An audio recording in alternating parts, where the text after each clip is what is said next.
বড় ধরনের ক্ষেপণাস্ত্র হামলার জবাবে ইরানকে চরম মূল্য দিতে হবে বলে হুঁশিয়ারি দিয়েছেন ইসরায়েলের প্রধানমন্ত্রী বেনিয়ামিন নেতানিয়াহু।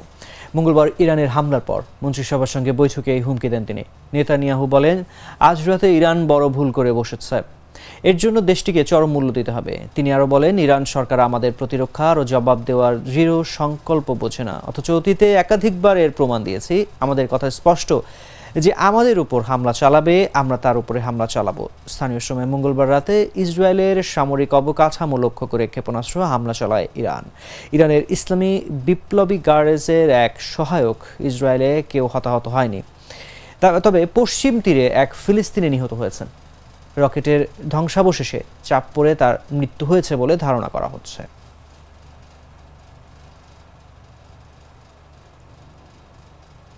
לאחר דיון בקבינט המדיני-ביטחוני ובהמשך להנחייתי, הממשלה תדון היום בסגירת שידורי אל-ג'זירה בישראל.